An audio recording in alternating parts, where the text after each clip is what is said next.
ನಿಧಯೇ ಸರ್ವವಿದ್ಯಾನಾಂ ಭಿಷಜೇ ಭವರೋಗಿಣಾಂ ಗುರುವೇ ಸರ್ವಲೋಕಾನಾಂ ಶ್ರೀ ದಕ್ಷಿಣಮೂರ್ತಯೇ ನಮಃ. ಆರಾಧ್ಯಂ ಚಾನೆಲ್ ವೀಕ್ಷಕರೆಲ್ಲರಿಗೂ ವಿಭಾ ಶೆಟ್ಟಿ ಮಾಡುವ ನಮಸ್ಕಾರಗಳು. ಈ ದಿನದ ವಿಶೇಷವಾದ ಕಾರ್ಯಕ್ರಮಕ್ಕೆ ತಮಗೆಲ್ಲರಿಗೂ ಸ್ವಾಗತ. ವಿಶೇಷವಾದ ಕಾರ್ಯಕ್ರಮ ಅಂತಂದರೆ ಮೊದಲೇ ಹೇಳ್ದಂಗೆ ನಾನು ಗುರು ಮಂತ್ರನ ಇವತ್ತು ಹೇಳ್ತಾ ಶುರು ಮಾಡಿದೆ ಅಲ್ವಾ. ಹಾಗಾಗಿ ಇದೇ ತಿಂಗಳಲ್ಲಿ ಗುರು ತನ್ನ ಮಿಥುನ ರಾಶಿಯಿಂದ ಕರ್ಕಾಟಕ ರಾಶಿಗೆ ಪ್ರವೇಶ ಮಾಡ್ತಾ ಇದ್ದಾರೆ. ಸೊ ಯಾವ ದಿನಾಂಕದಲ್ಲಿ ಅವರು ಪ್ರವೇಶ ಮಾಡ್ತಾ ಇದ್ದಾರೆ, ಅದರಿಂದ ದ್ವಾದಶ ರಾಶಿಗಳ ಮೇಲೆ ಏನೆಲ್ಲ ಪರಿಣಾಮ ಆಗುತ್ತೆ ಅನ್ನೋದ್ರ ಬಗ್ಗೆ ಇವತ್ತಿನ ದಿವಸ ನಾನು ಸಂಕ್ಷಿಪ್ತವಾಗಿ ವಿವರಣೆಯನ್ನು ನಾನು ಕೊಡ್ತೀನಿ. ಸೊ ಮೊದಲನೇದಾಗಿ ಇದೇ ತಿಂಗಳ 18ನೇ ತಾರೀಕು ಗುರುಗ್ರಹವು ಮಿಥುನ ರಾಶಿಯಿಂದ ಕರ್ಕಾಟಕ ರಾಶಿಗೆ ಪ್ರವೇಶ ಮಾಡ್ತಾ ಇದೆ.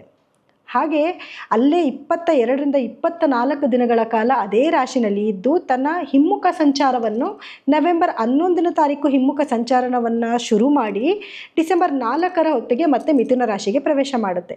ಹಾಗಿದ್ರೆ ಇದರಿಂದ ದ್ವಾದಶ ರಾಶಿಗಳ ಮೇಲೆ ಏನೆಲ್ಲ ಪರಿಣಾಮ ಬೀರುತ್ತೆ, ಅದಕ್ಕೆ ನಾವೇನೆಲ್ಲ ಪರಿಹಾರ ಮಾಡ್ಕೋಬೇಕು, ನಮಗೆ ಪಾಸಿಟಿವ್ ಆಗುತ್ತಾ ನೆಗೆಟಿವ್ ಆಗುತ್ತಾ ಪ್ರತಿಯೊಂದನ್ನು ಕೂಡ ನಾವು ನೋಡೋಣ. ಖಂಡಿತವಾಗ್ಲೂ ಗುರು ತುಂಬ ದೊಡ್ಡ ಬದಲಾವಣೆನೇ ತೊಗೊಂಡು ಬರ್ತಾ ಇದ್ದಾರೆ ಕೆಲವು ಜೀವನದಲ್ಲಿ. ಅದನ್ನೆಲ್ಲನೂ ಕೂಡ ನಾವು ಸಂಕ್ಷಿಪ್ತವಾಗಿ ಈಗ ನೋಡೋಣ.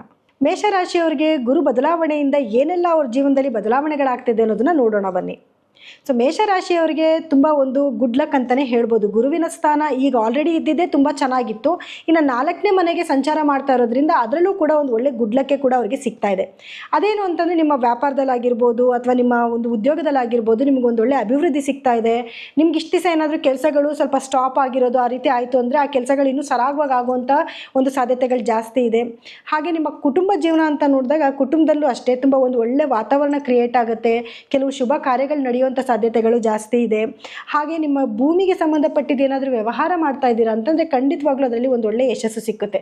ಏನಾದರೂ ಭೂಮಿಗೆ ಸಂಬಂಧಪಟ್ಟಿದ್ದ ಕೆಲಸಗಳು ಇಷ್ಟು ದಿವಸ ನಿಮ್ಗೆ ಏನಾದರೂ ಸ್ಟಾಪ್ ಆಗಿದೆ, ಅದು ಮುಂದಕ್ಕೆ ಹೋಗಿಲ್ಲ, ಅಥವಾ ಏನಾದರೂ ಕೊಡೋದು ಬಿಡೋದು ವ್ಯವಹಾರದಲ್ಲಿ ದುಡ್ಡು ಕಾಸು ಸ್ಟಕ್ ಆಗಿದೆ ಅಂತಂದರೆ ಖಂಡಿತವಾಗ್ಲೂ ಆ ಎಲ್ಲ ಪ್ರಾಬ್ಲಮ್ಸು ಕ್ಲಿಯರ್ ಆಗುವಂಥ ಟೈಮ್ ಅಂತಲೇ ಹೇಳ್ಬೋದು. ಸೊ ಯಾರೆಲ್ಲ ರಿಯಲ್ ಎಸ್ಟೇಟ್ ಬಿಸ್ನೆಸ್ ಮಾಡ್ತಾ ಇದ್ದೀರಾ ಮೇಷರಾಶಿಯವರು, ಅವ್ರಿಗೆಲ್ಲ ಇದೊಂದು ಒಳ್ಳೆ ಟೈಮ್ ಅಂತ ಹೇಳ್ಬೋದು. ಇದನ್ನು ಕರೆಕ್ಟಾಗಿ ನೀವು ಸದುಪಯೋಗ ಪಡಿಸ್ಕೊಳ್ಳಿ. ಈ ಟೈಮಲ್ಲಿ ಸ್ವಲ್ಪ ಹಾರ್ಡ್ ವರ್ಕ್ ಮಾಡೋದ್ರಿಂದ ನಿಮಗೆ ಉಳಿದಿರೋವಂಥ ಜಮೀನುಗಳು ಅಂದರೆ ಇವಾಗ ಕೆಲವರೆಲ್ಲ ಏನು ಮಾಡ್ತಾರೆ, ಜಮೀನು ಹಾಕಿಟ್ಕೊಂಡಿರ್ತಾರೆ, ಅದು ಸೇಲ್ ಆಗಿರಲ್ಲ. ಈ ರೀತಿ ಏನೇನೋ ಪ್ರಾಬ್ಲಮ್ಸ್ ಇರುತ್ತೆ. ಕೆಲವೊಬ್ರಿಗೆ ಏನಾಗುತ್ತೆ, ಗೌರ್ಮೆಂಟಿಂದ ಕೆಲವೊಂದು ತಡೆಗಳು ಬಂದಿರುತ್ತೆ, ರಿಜಿಸ್ಟರ್ ಆಗೋದಿಲ್ಲ ಅಥವಾ ಏನೇನೋ ಸಮಸ್ಯೆಗಳಿದ್ದೇ ಇರುತ್ತೆ. ಆ ಎಲ್ಲ ಸಮಸ್ಯೆಗಳಿಗೂ ಕೂಡ ತೆರೆ ಎಳೆಯುವಂಥ ಟೈಮ್ ಅಂತಲೇ ಹೇಳ್ಬೋದು. ಸೊ ಅದನ್ನು ನೀವು ಸದುಪಯೋಗ ಪಡಿಸ್ಕೊಳ್ಳಿ. ಸೊ ಇದರಿಂದ ತುಂಬ ಒಳ್ಳೆಯದೇ ಆಗ್ತಿದೆ. ಮತ್ತು ನಿಮ್ಮ ತಾಯಿಯ ಆರೋಗ್ಯದಲ್ಲಿ ಏನಾದರೂ ಏರುಪೇರಿತ್ತು ಅಂದರೆ ಅದು ಕ್ರಮೇಣ ಸುಧಾರಿಸ್ಕೊಳ್ಳುವಂಥ ಸಮಯ. ಮತ್ತು ತಾಯಿ ಮತ್ತು ನಿಮ್ಮ ಮಧ್ಯದಲ್ಲಿ ಇರುವಂಥ ಬಾಂಧವ್ಯ ಜಾಸ್ತಿ ಆಗುತ್ತೆ. ಹಾಗೆ ನಿಮ್ಮ ಸಹೋದರರ ಜೊತೆಯಲ್ಲಿ ಇರುವಂಥ ಬಾಂಧವ್ಯ ಕೂಡ ಹೆಚ್ಚಾಗ್ತಾ ಇದೆ. ಒಟ್ಟಾರೆಯಾಗಿ ಹೇಳಬೇಕು ಅಂತಂದರೆ ಮೇಷರಾಶಿಯವರಿಗೆ ತುಂಬ ಒಳ್ಳೆ ದಿನಗಳು ಅಂತಲೇ ಹೇಳ್ಬೋದು. ಹಾಗೆ ಯಾರೆಲ್ಲ ಮೇಷರಾಶಿ ವಿದ್ಯಾರ್ಥಿಗಳಿದ್ದಾರೆ, ವಿದ್ಯಾರ್ಥಿಗಳಿಗೂ ಕೂಡ ಇದು ಉತ್ತಮವಾದ ಸಮಯ ಅಂತ ಹೇಳ್ಬೋದು. ಸ್ಟಡೀಸ್ಗೆ ಸ್ವಲ್ಪ ಕಾನ್ಸಂಟ್ರೇಷನ್ ಜಾಸ್ತಿ ಮಾಡ್ಕೊಳ್ಳಿ, ಒಳ್ಳೆ ಮಾರ್ಕ್ಸ್ ತೊಗೊಬೋದು. ಏನೆಲ್ಲ ಎಕ್ಸಾಮ್ಸ್ ಬರೀಬೇಕು ಅಂತ ಅಂದ್ಕೊಂಡಿದ್ದೀರಾ ಅದೆಲ್ಲ ಕಂಡಕ್ಟ್ ಮಾಡೋದಕ್ಕೆ ಇದೊಂದು ಒಳ್ಳೆ ಟೈಮ್ ಅಂತಲೇ ಹೇಳ್ಬೋದು. ಇನ್ನು ಆರೋಗ್ಯದ ವಿಷಯ ಅಂತ ಬಂದಾಗ ಆರೋಗ್ಯ ತುಂಬ ಉತ್ತಮವಾಗೇನೋ ಇರುತ್ತೆ. ಆದರೆ ಸ್ವಲ್ಪ ಹಾರ್ಡ್ ವರ್ಕ್ ಮಾಡ್ತಾ ಇರೋದ್ರಿಂದ ಸ್ವಲ್ಪ ದೇಹ ಆಲಸ್ಯ ಆಗಬಹುದು.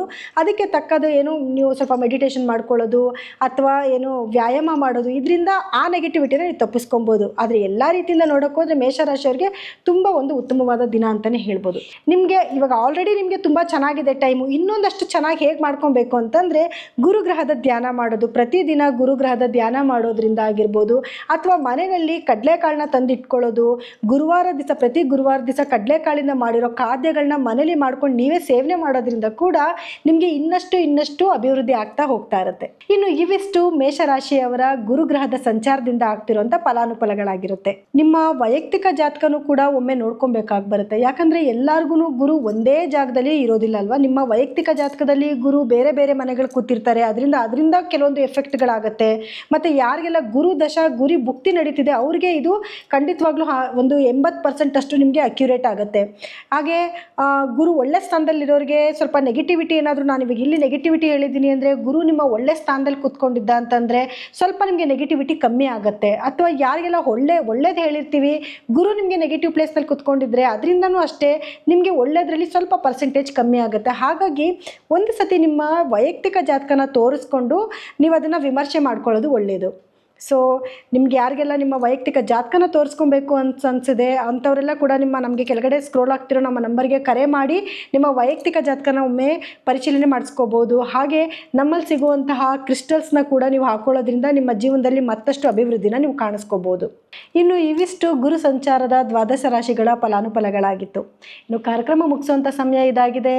ಮತ್ತು ಮುಂದಿನ ಇದೇ ರೀತಿಯ ಒಂದು ಕಾರ್ಯಕ್ರಮದಲ್ಲಿ ಮತ್ತೆ ನಿಮ್ಮನ್ನು ನಾನು ಭೇಟಿ ಮಾಡ್ತೀನಿ. ಎಲ್ಲರಿಗೂ ಕೂಡ ನನ್ನ ಧನ್ಯವಾದಗಳು.